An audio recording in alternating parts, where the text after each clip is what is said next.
라이드 인 딜라이트 말씀 묵상의 시간입니다. 사랑하는 주님, 오늘도 새날을 열어주시니 감사합니다. 주님, 제가 사람을 기쁘게 하려 하거나 탐심을 채우려 하지 않기를 원합니다. 오직 내 마음을 감찰하시는 주님만을 기쁘시게 하며 살기를 원합니다. 제가 형제자매들을 온전히 사랑하고 삶을 나누며 사랑의 권면과 격려로 하나님 앞에 세우는 일에 섬기며 살기를 원합니다. 세상 속에서 정직과 성실로 살게 하시고 나를 불러주신 하나님 나라와 영광에 합당한 복음의 열매를 맺게 하시기를 간절히 기도합니다. 예수님 이름으로 기도드립니다. 아멘. 오늘은 데살로니가 전서 2장 1절에서 12절까지 말씀을 함께 읽고 묵상하겠습니다. 데살로니가 전서 2장 1절에서 12절까지의 말씀입니다. 형제자매 여러분, 우리가 여러분을 찾아간 것이 헛되지 않은 줄을 여러분이 알고 있습니다. 여러분이 아는 바와 같이 우리가 전에 빌립보에서 고난과 모욕을 당하였으나 심한 반대 속에서도 하나님 안에서 담대하게 하나님의 복음을 여러분에게 전하였습니다. 우리의 권면은 잘못된 생각이나 불순한 마음이나 속임수로 하는 것이 아닙니다. 우리는 하나님께 검정을 받아서 맡은 그대로 복음을 전합니다.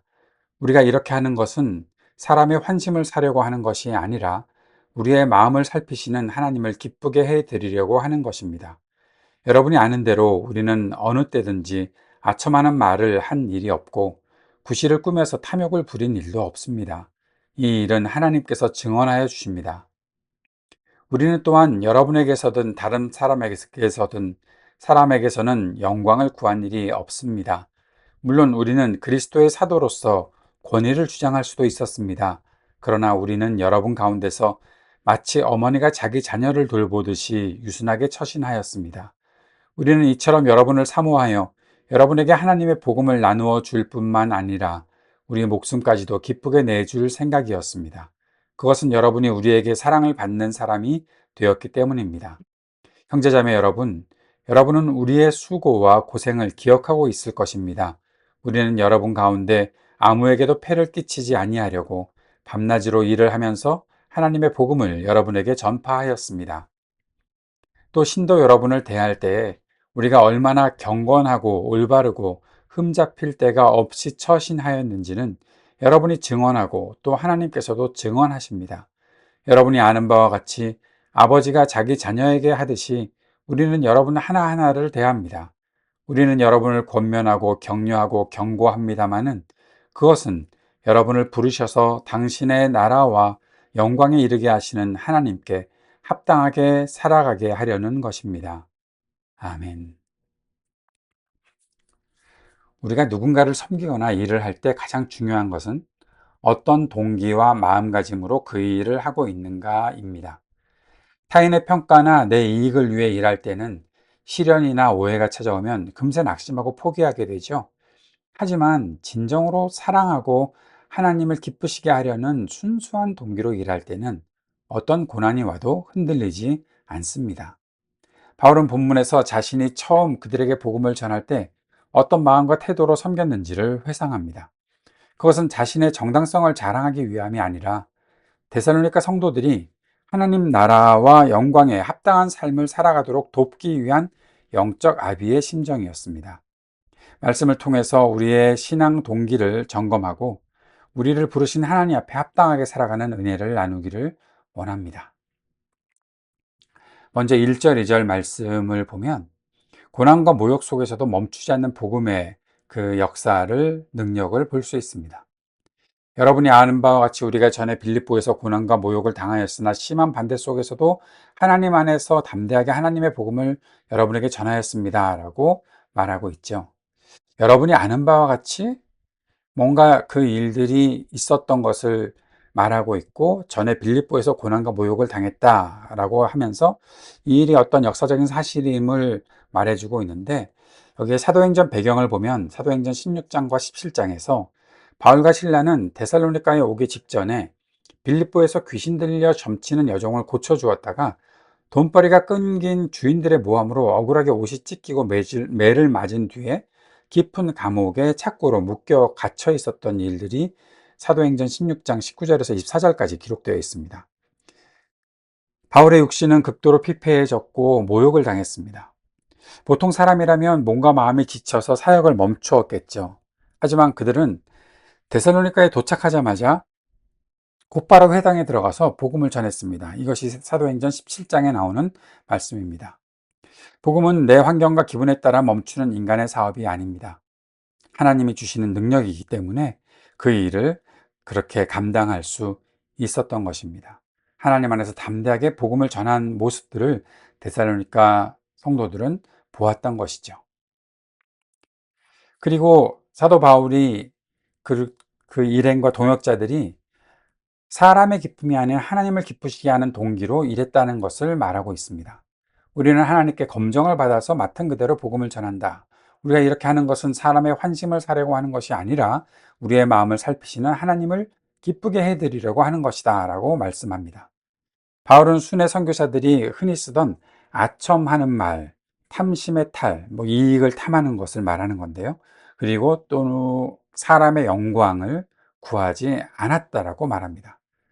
바울이 계속해서 붙여서 이야기하는 것은 자신은 사도로서의 권위를 내세워서 경제적으로 지원해 달라, 거기에 합당한 대우를 해달라 요구할 수 있었다고 말을 합니다.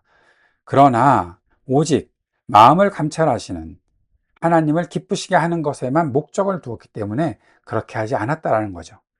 진정한 복음 전도자는 사람들의 환호나 눈치를 보는 사람이 아닙니다.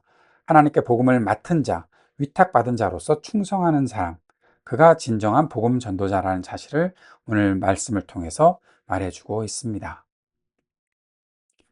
바울의 마음속엔 어떤 마음이 있었나 7절에서 11절까지 보면 목숨까지 내어주는 유모와 아비의 사랑으로 그 성도들을 대했다라고 말하고 있죠. 바울은 사도의 권위를 내려놓고 성도들을 유모가 자기 자녀를 기름과 같이 유순하게 대했다라고 말합니다. 단순히 교리나 지식만을 전달한 것이 아니라 자신의 목숨까지도 내어주기를 기뻐할 만큼 깊은 애정으로 그들을 품었다는 거죠. 바울은 성도들에게 경제적인 부담을 주지 않기 위해서 밤낮으로 손수 노동하며 복음을 전했습니다. 그리고 아버지가 자기 자녀에게 하듯이 성도 한 사람 한 사람을 권면하고 격려하며 경고했다고 말하고 있습니다. 왜 바울이 자신의 과거 수고와 온전한 마음을 다시 기억하게 했을까? 그들에게 다시 기억하라. 내 과거에 이렇게 하지 않았냐? 나의 수고, 온전한 마음, 너희들이 기억할 수 있지 않냐? 라고 말하는 거죠. 근데 왜 그랬을까요? 이것은 자기를 변명하기 위함이 아니라는 것을 알 수 있습니다. 자신들의 진실한 삶과 희생을 보여줌으로써 복음이 단순히 말에 그치지 않고 삶으로 증명된 진리임을 일깨우기 위해서였다는 것입니다. 성도들이 바울을 본받는 것을 넘어서 바울이 전한 복음의 능력을 확신하고 흔들림 없이 서게 하려는 것이 목적이었던 것입니다. 그리고 12절에서 하나님께 합당하게 살게 하려는 목적이 있다라고 말하고 있는 거죠. 그것은 여러분을 부르셔서 당신의 나라와 영광에 이르게 하시는 하나님께 합당하게 살아가게 하려는 것입니다 라고 말하고 있는데, 여기에 나오는 것이 아주 중요한 단어들이 있습니다. 이 12절은 오늘 본문의 핵심 결론인데요. 바울이 이토록 애쓰며 수고한 목적이 단 하나, 성도들이 하나님 나라에 부름받은 자답게 그분의 영광에 합당하게 살아가도록 만드는 것이었다라고 말합니다.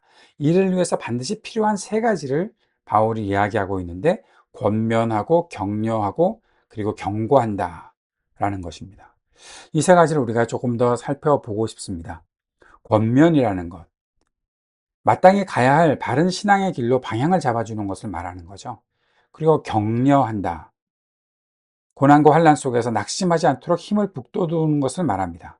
그리고 세 번째, 경고한다. 이것은 재촉한다라고도 볼 수 있고 간곡하게 부탁한다라고도 볼 수 있는데, 이것은 바로 죄와 세상의 유혹에 빠지지 않도록 엄히 깨우치는 것을 말하고 있습니다. 이렇게 하고 있는 이유가 하나님 앞에 합당하게 살아가게 하려고 내가 이렇게 하고 있다라는 것을 바울이 말하고 있는 것입니다. 복음의 능력은 따뜻한 위로나 격려만으로 완성되지 않습니다. 하나님 나라에 합당한 삶을 살기 위해서는 사랑에 담긴 권면, 엄중한 경고도 함께 받아들여야 한다는 거죠. 달콤한 말만 찾는 신앙이 아니라 나를 살리고 거룩하게 만드는 하나님의 모든 말씀, 이 권면과 격려와 경고의 말씀을 겸손히 받아들일 때 비로소 우리 삶이 하나님께 합당한 삶으로 변하게 된다는 사실을 오늘 본문을 통해서 볼 수 있는 것입니다.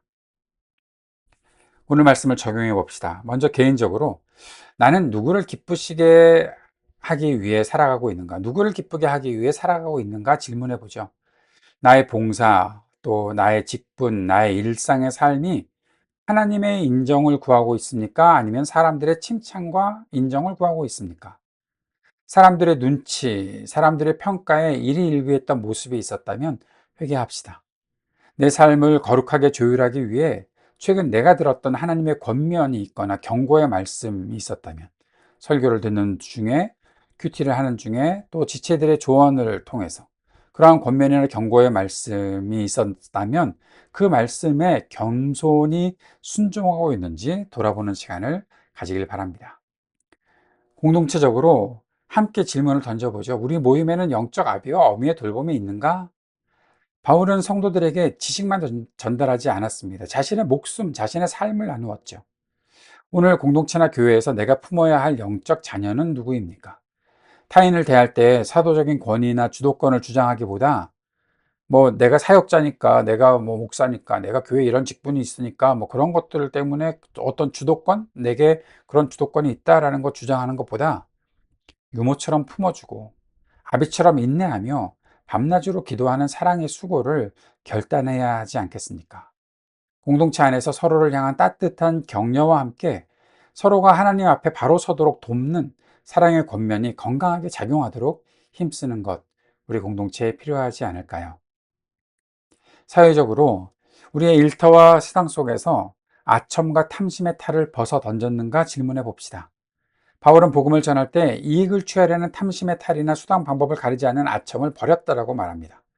세상 일터에서 눈앞의 이익이나 출세를 위해서 정직하지 못한 방법, 아첨을 하거나 타협을 하거나 꼼수를 부리거나 하는 그런 일들을 사용하고 있지 않은지 점검해 봅시다.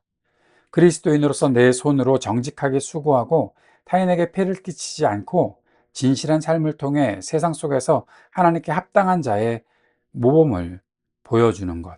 그것이 오늘 우리가 우리의 사회에서 해야 될 일이 아니겠습니까? 우리를 하나님 나라와 영광으로 부르신 주님의 은혜는 참으로 큽니다. 그 부르심에 어울리는 삶을 살아가기 위해 오늘 우리에게 주시는 하나님의 격려를 감사히 받고 동시에 나를 교정하시는 권면과 경고의 말씀 앞에도 겸손히 엎드리는 우리 모두가 되기를 소망합니다.